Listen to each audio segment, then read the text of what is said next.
So, over the course of the 28 years I have been alive, I've tried and done many different side hustles, as people would say, or I've tried to start a few different businesses on top of being, self-employed as a barber. And I kind of just want to share those and really talk about which ones actually worked for me and which ones completely failed. And I've definitely lost a good amount of money throughout my lifetime, trying to start businesses or trying to invest in stuff that, sometimes things don't pan out the way you want it to, and sometimes things go really good.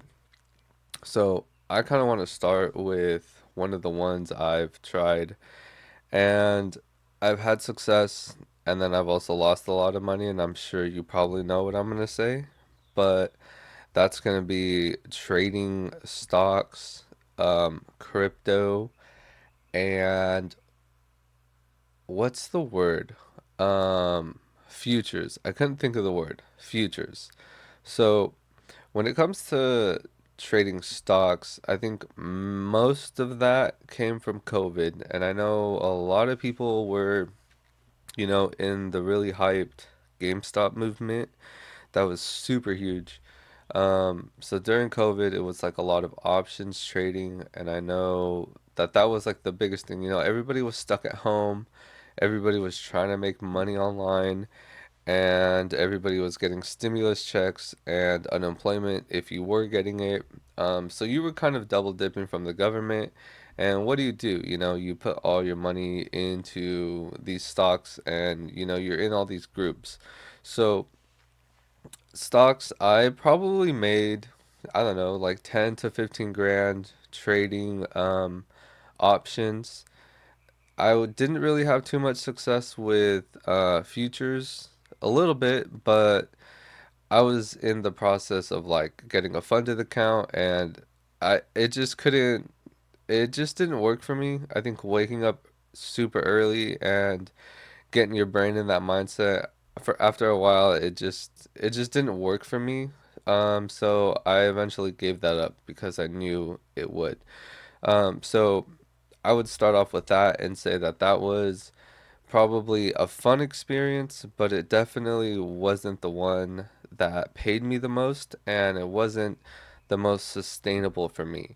So now I kind of want to transition into something that I did actually have success with, and that was running an eBay store. So throughout my life, I've sold a lot on eBay in a lot of different categories. I've done electronics, clothes, and books. So electronics, I don't know about you guys, but I have this like liquidation wholesale liquidation store in my area, and there's also one a town that's like an hour away from me. I used to live in that town for like a year. So I used to live out of town for a year, and I used to go to this store like every single day. And I eventually built relationships with the employees. So they had like an electronics section, and I would go there every single day and I would look for certain things and I would just eBay like photo scan what has been sold on eBay. So I would just look things up, and if it was a good deal, obviously I would pick it up and I would sell it. Um, and then when I moved back into town where I live now, I would do the same exact thing for a while. I stopped doing it just because I think there's definitely like a risk to reward. Like if I'm spending $100 to make, I don't know, $20, it's like a 20% ROI and your profits are decent, but with electronics, after a while there's a lot of returns. So I kind of stopped doing electronics after a while too.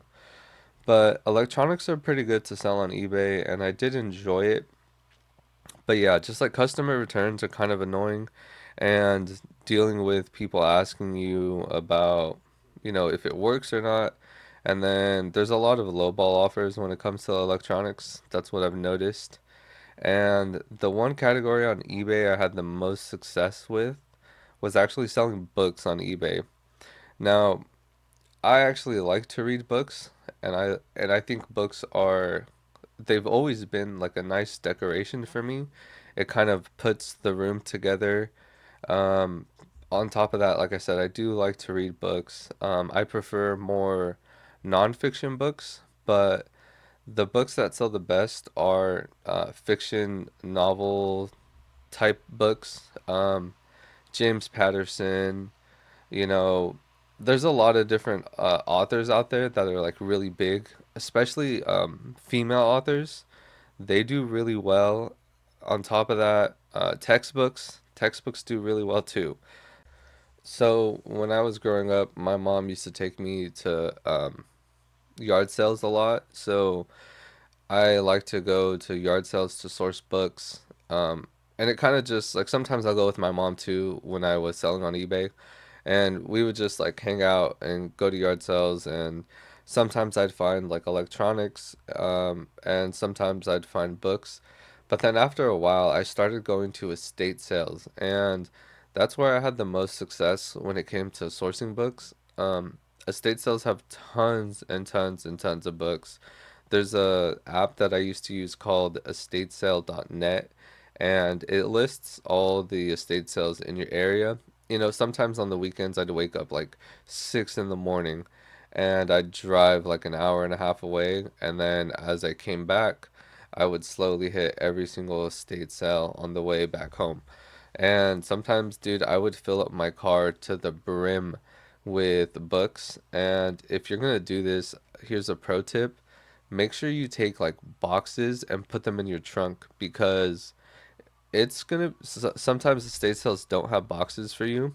And if you're taking out like 50 to 100 books, it really weighs a lot, and it's so much easier when you have your own boxes and you can bring your boxes, load up the boxes, and put them in your trunk. So books for me were the most fun. And when it comes to textbooks, the place where I found the most success sourcing textbooks would be like thrift stores or like Goodwills and other things like that. There's like a local thrift store in my town, and they mainly do like tons of clothes, like so many clothes.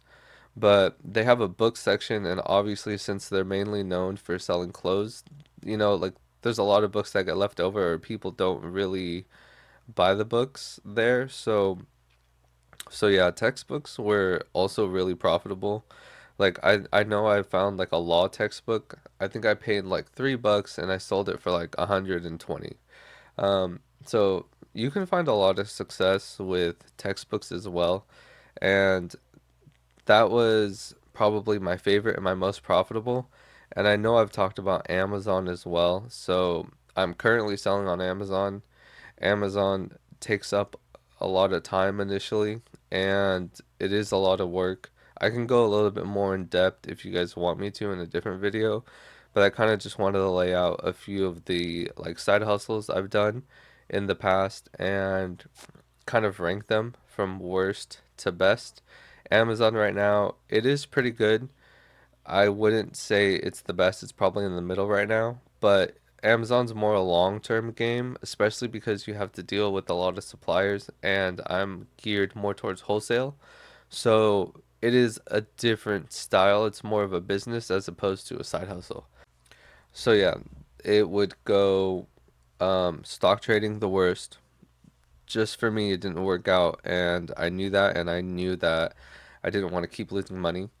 And then eBay would be the second best, which was honestly the most fun. And then Amazon, which is more of a long-term thing for me, and it takes a lot of capital. So if you're willing to, open up 0% lines of credit and build out that business, I think it's a very good model. Also, if you're really good with talking to people on the phone and you have the time throughout the day to call these businesses and, set up an LLC and get your seller's permit and things like that. There's a lot of things that go into it, but in my opinion, it has been, the most fulfilling and the most rewarding.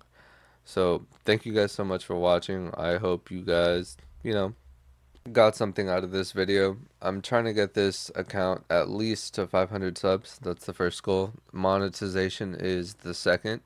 So, if you guys want to support, go ahead and drop a sub as well. I'll see you guys in the next one.